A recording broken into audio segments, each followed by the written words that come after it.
Hello fellow creatives, what is up? So, mouse or tablet? Which one should we as designers use on our daily basis when using the computer? In this video we're gonna talk about 5 differences between a regular mouse versus a Wacom tablet or any sort of design tablet. The main reason that I made this video is because I struggle. I had those questions in my head for a long time. I tried switching my regular mouse with a Wacom tablet. I tried and I used the Wacom tablet for one day. I replaced my regular mouse with the tablet to adapt my muscles, my hand muscles, my mental muscles for using the tablet instead of the mouse. And it was like quite interesting because you're not used to work with a pen, and when switching to a tablet it's quite different. I mean, you have only this and your hand and a touch screen, a display. So yeah, without further ado, I guess that we should start like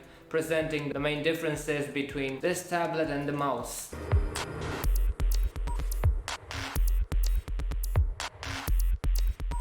The first thing will be like the price. You can find this for like, I will say in euros, and you can calculate in US dollars. You can find this at like 8 to 10 euros, like the cheapest one. And this guy comes in like 50 euros. So 10 euros, 50 euros. After I've used like the tablet, comparing the prices, anyone can afford buying a Wacom tablet. It's not very expensive. You can buy like the old versions which are like really cheap, and you can start using the tablet so you can form your mental muscles. At first I recommend you that you should buy like the first versions, the cheaper ones, so you can get used to. Maybe you don't get used to, so you won't be satisfied with it, so you'll sell it. But yeah, don't like jump right into and buying like the most expensive stuff, because I'm a designer and I have money. And first difference is the pricing.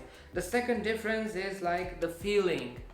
It's like really intuitive. I think that it's a bit more precise than your regular mouse. It's really intuitive, but you need to adapt using it. I mean, you need to work on it. You need to work with it like on a daily basis for, I don't know, maybe a full month. Switch from your regular mouse to the tablet. So yeah, that's number 2. It's like the precision. Number 3, it's really useful when drawing or when sketching in Photoshop, or like doing stuff in Illustrator, like digital illustrations. You cannot do digital illustrations with a mouse because it's like really hard to get and match those lines, draw like the perfect lines, like to draw the eyes, to draw some shadows.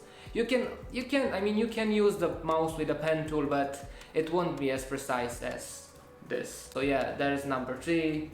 Okay, number 4.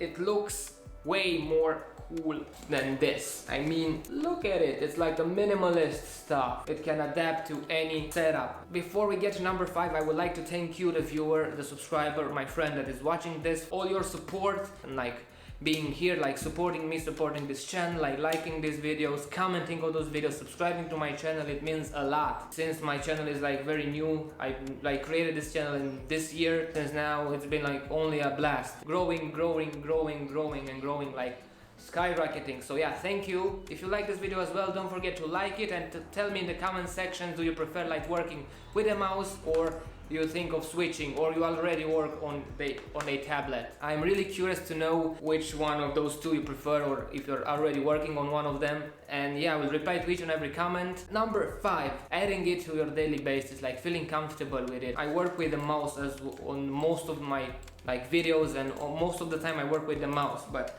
since I got this, every once in a while I take it out of the drawer and like start like drawing with it. I started drawing, like digitally drawing, and it's like been a blast. It's really nice to draw with it. And also you can implement this in your poster designs. As I do like poster designs, I can add some really like interesting wrinkles or scratches or like film dust things in your like designs using the Wacom tablet. You can create a new layer in Photoshop, select the brush tool, put it at 1 pixel, get the white color and like scratch on the screen, and then create like the opacity, and you have like film dust scratches, old school stuff on your designs. So yeah, it's like really interesting. So I recommend that you, if you're a designer or a creative, to get like a Wacom tablet. Mine is a Bamboo CTL 460. bamboo pen CTL 460. It's really cool. I will put a link in the description where you can get it. I recommend it. It's like in 2020 it won't like bite if you like get one. Like it's like learning a new skill. So yeah, as a creative you should like be interesting and you should be intrigued in learning new skills that involve like your creativity. So yeah, here we are at the end. Thank you for sticking until now. I really appreciate it. Thank you. Don't forget to like this video if you find it like useful to you, and you can share it with your friends if they are creatives. This video will help them like to make the switch between, you know, to make the switch and buy like a new tablet. So yeah, thank you again, and I'll see you in the next video. Until then, I hope you stay safe and I hope you wear a mask. Bye bye.